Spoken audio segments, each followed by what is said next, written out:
hapon nga pala sa inyo mga kadagat. Update natin ngayon. Hindi tayo makasisid ngayon. At sobra naman talagang habagat. Hindi natin kinaya. Kagabi nag-try kaming sumisid. Hindi rin kaya. At siguro naman kahit sino man inisid, wala makakasisid ng mga ganito.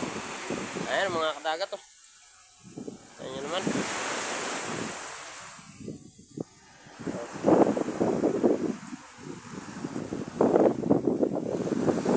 Mga kadagat ang alon.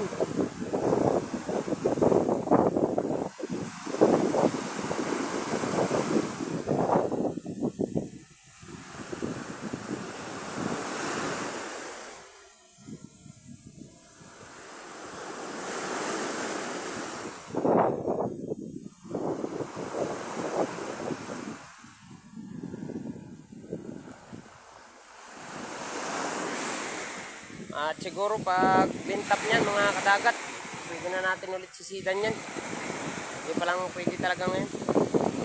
At masyado pang malakas. May bagyo daw kasi. Yan. Ito. Ayan o. Yung mga alon. Labo pati ngayon mga kadagat to. Yan ang ating... At doon nga pala tayo naninisid sa may malapit na yun sa ano, sa may tapat na yun ng may planta, paparito ng kaunti. Dito lang. Dito tayo na dive.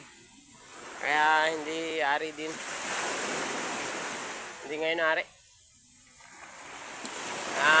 Update ko lang at yung aking video ay hindi kami makadive talaga.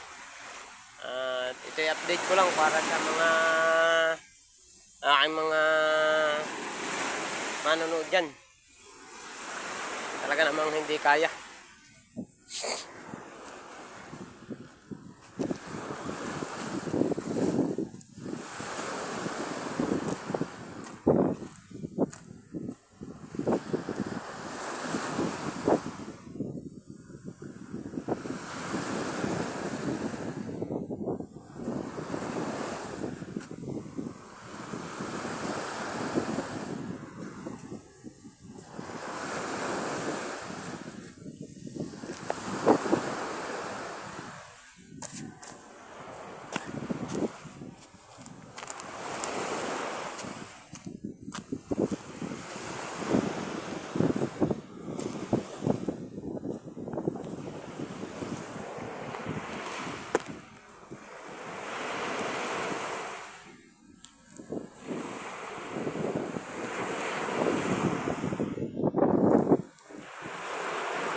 Yan mga kadagat, kita nyo naman yung alon. Talagang hindi natin kayang manisid ngayon. Siguro abang-abang na lang kayo at update ko yung mga alon sa update ko na lang kayo pagka makakapanisid ulit tayo sa mga susunod na araw. Pero siguro sa paglintap nito, pag kumalma na ay sigurado to linaw, maisda din sigurado. Kaso lang mga kadagat, hindi ko alam kung kailan lintap kasi may bagyo tayo ngayon na